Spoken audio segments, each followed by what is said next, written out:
بسم اللہ الرحمن الرحیم اعوذ باللہ من الشیطان الرجیم بسم اللہ الرحمن الرحیم قل یا ایہا الکافرون لا اعبد ما تعبدون ولا انتم عابدون ما اعبد ولا انا عابد ما عبدتم ولا انتم عابدون ما اعبد لکم دینکم ولی دین۔ صدق اللہ العظیم۔ سورہ کافرون۔ سورہ کافرون ایک مکی سورت ہے، یہ مکہ مکرمہ میں نازل ہوئی۔ اس کی آیتوں کی تعداد 6 اور 1 رکوع ہے۔ اس کے کلمات کی تعداد 26 اور حروف کی تعداد 94 ہے۔ اس سورہ مبارکہ کے شان نزول کی بات کی جائے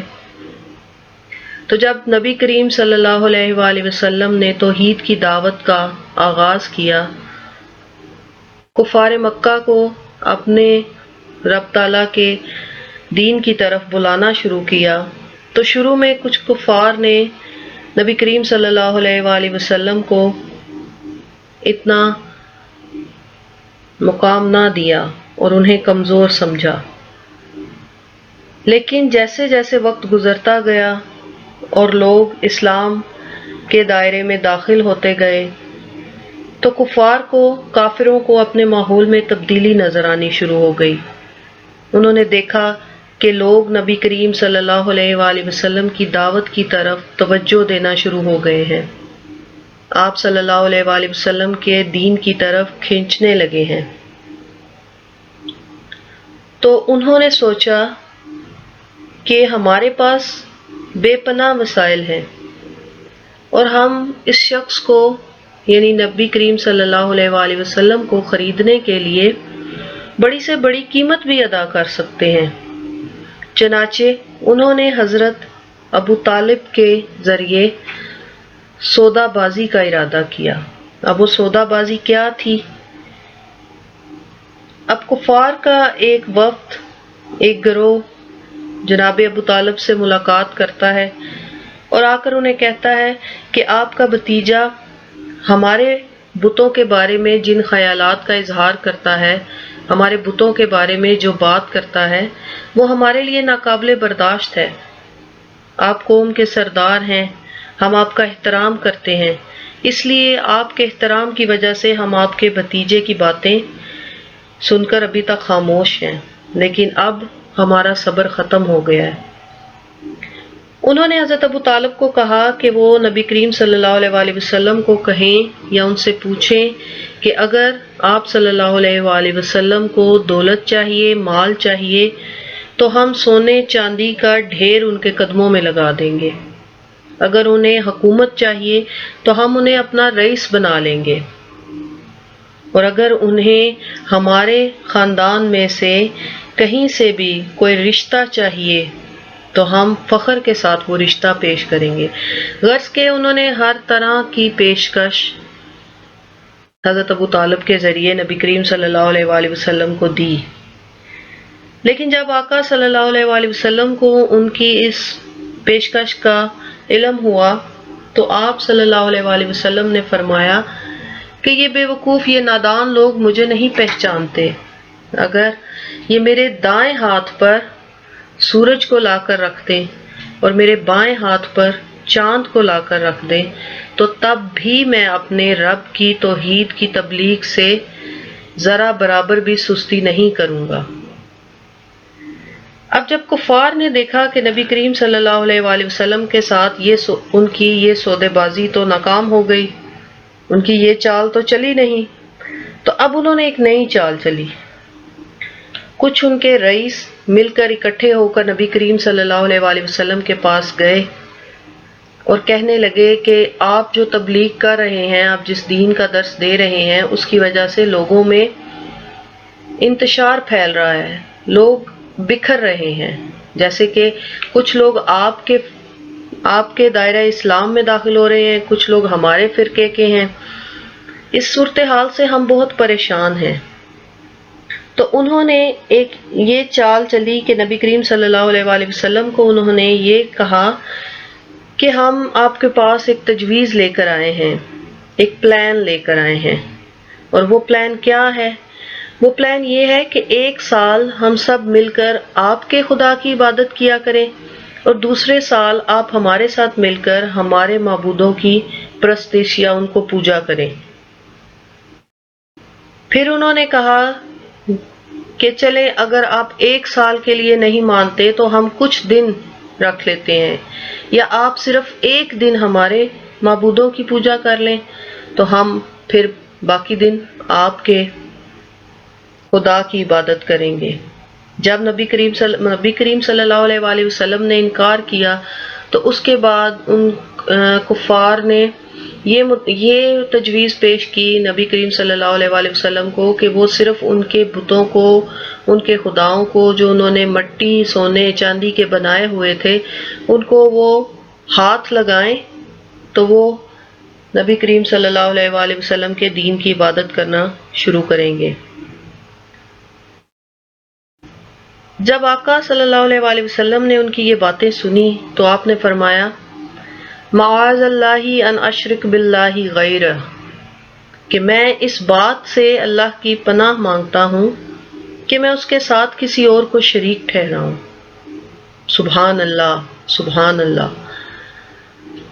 اس وقت یہ سورہ مبارکہ نازل ہوئی جس نے ان کافروں کے تمام منصوبوں کو، ان کے تمام پلانز کو وہیں ختم کر دیا اور انہیں ہمیشہ کے لیے مایوس کر دیا۔ نبی کریم صلی اللہ علیہ وآلہ وسلم پر جب یہ سورہ مبارکہ نازل ہوئی تو آپ حرم شریف میں تشریف لے گئے، اور وہاں پر کافروں کا ایک بڑا مجمع تھا۔ آپ نے اس مجمع میں بڑی ہی جرأت اور بڑی ہی بہادری اور دلیری کے ساتھ آپ نے یہ سورت پڑھ کر انہیں سنائی، اور ان کے دل سے تمام اس قسم کے خیالات کا خاتمہ کیا۔ اعوذ باللہ من الشیطان الرجیم، میں پناہ مانگتی ہوں اللہ کی شیطان مردود سے۔ بسم اللہ الرحمن الرحیم، شروع کرتی ہوں اللہ کے نام کے ساتھ جو بہت ہی مہربان، ہمیشہ رحم فرمانے والا ہے۔ اب اللہ تبارک و تعالیٰ نے کافروں کی تمام منصوبوں کے عوض یہ صورت نازل فرمائی، اور اس میں جواب نبی کریم صلی اللہ علیہ وآلہ وسلم کو عطا فرمایا، جو نبی کریم صلی اللہ علیہ وآلہ وسلم نے حرم میں جا کر تمام کافروں کو سنایا۔ قل یا ایھا الکافرون، قل آپ فرما دیجئے، آپ کہہ دیجئے، یا ایھا الکافرون، اے کافرو، آپ فرما دیجئے اے کافرو، یعنی نبی کریم صلی اللہ علیہ وآلہ وسلم کو اللہ تعالیٰ یہ ہدایت کر رہے ہیں کہ آپ ان کافروں کو یہ بتا دیجئے، لا اعبدو، میں پوجا نہیں کیا کرتا، ما تعبدون، جن کی تم پوجا کرتے ہو۔ کہ آپ ان کافروں کو صاف صاف الفاظ میں بتا دیجئے کہ میں ان کے جھوٹے خداؤں کی عبادت نہیں کروں گا۔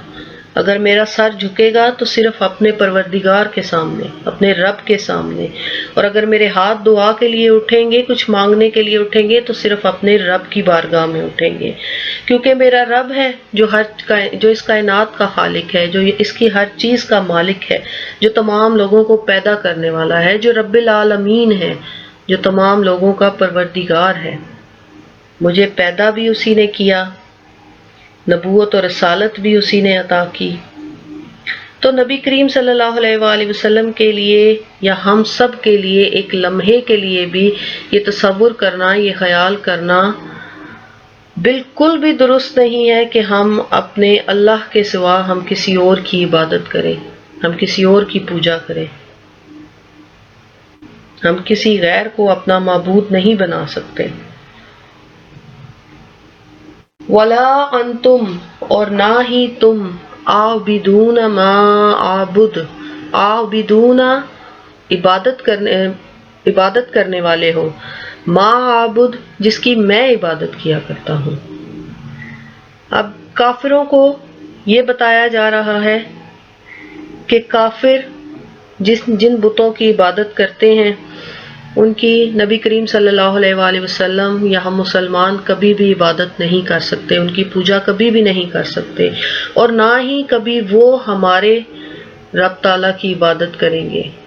کیونکہ وہ کافر ہیں اور وہ کافر ہی رہیں گے۔ جن کی قسمت میں ایمان لانے کی سعادت نہیں ہے، یہ ان کو مخاطب کر کے کہا جا رہا ہے کہ جس رب کی ہم عبادت کرتے ہیں تم کبھی بھی اس کی عبادت نہ کر سکو گے، کیونکہ وہ لوگ اپنے کفر میں، اپنے شرک میں اس حد تک گم ہو چکے ہیں، وہ اس جہالت میں اس حد تک گم ہو چکے ہیں کہ انہوں نے اپنے لیے غور و فکر کے تمام دیے بجھا دیے ہیں۔ وَلَا أَنَا عَابِدٌ، اور نہ ہی میں کبھی عبادت کرنے والا ہوں، مَا عَبَدتُم، جس کی تم پوجا کیا کرتے ہو۔ نبی کریم صلی اللہ علیہ وآلہ وسلم نے اپنی نبوت کا اعلان کیا تو کفر و شرک کے تمام اندھیرے ختم ہوتے چلے گئے۔ اس آیت مبارکہ میں بھی نبی کریم صلی اللہ علیہ وآلہ وسلم کی طرف سے یہ اعلان کیا جا رہا ہے کہ میں کبھی بھی تمہارے ان خداؤں کی پوجا نہیں کروں گا، ان بے جان چیزوں کی پوجا کبھی بھی نہیں کروں گا۔ وَلَا أَنْتُمْ، اور نہ تم عابدون، اس کی عبادت کرنے والے ہو، ما عابد، جس کی میں عبادت کیا کرتا ہوں۔ یعنی کہ جس طرح تم عبادت کرتے ہو میں عبادت نہیں کرتا، اور جس طرح میں عبادت کرتا ہوں اس طرح تم عبادت نہیں کرتے، اور نہ ہی تم کبھی میری طرح میرے رب تعالیٰ کی عبادت کر سکتے ہو۔ لکم، تمہارے لیے، دینکم، تمہارا دین ہے، تمہارے لیے تمہارا دین ہے، ولی دین، اور میرے لیے میرا دین ہے۔ اب نبی کریم صلی اللہ علیہ وآلہ وسلم کو اللہ تبارک و تعالیٰ نے یہ فرمایا کہ یہ حق و باطل یعنی سچ اور جھوٹ کا کبھی بھی آپس میں ملاپ نہیں ہو سکتا، اور نبی کریم صلی اللہ علیہ وآلہ وسلم کو یہ بتایا گیا کہ انہیں ایسے اتحاد کی بالکل بھی ضرورت نہیں ہے۔ بے شک کافر اپنے کفر پر ڈٹے ہوئے ہیں، وہ کبھی بھی اللہ تبارک و تعالیٰ کی ذات پر ایمان لانے والے نہیں ہیں، لیکن ان کے ساتھ کوئی جوڑ، کوئی مناسبت نہیں رکھی جا سکتی۔ اگر وہ دائرہ اسلام میں داخل نہیں ہو سکتے تو وہ کبھی بھی دائرہ اسلام کے ساتھ مل بھی نہیں سکتے۔ اگر ان دونوں کو، اگر میں تمہاری بات مان لوں تو حق باطل بن جائے گا اور باطل حق کہلائے گا۔ اس لیے نبی کریم صلی اللہ علیہ وآلہ وسلم نے انہیں صاف الفاظ میں بتا دیا کہ تم اپنے حال میں مست رہو، تم اپنے جہالت کے، اپنی ظلمت کے اندھیروں میں ڈوبے رہو، لیکن میں حق پر ثابت قدم رہوں گا، میں ہمیشہ حق کا ساتھ دوں گا۔ اسی لیے تمہارے لیے تمہارا دین ہے اور میرے لیے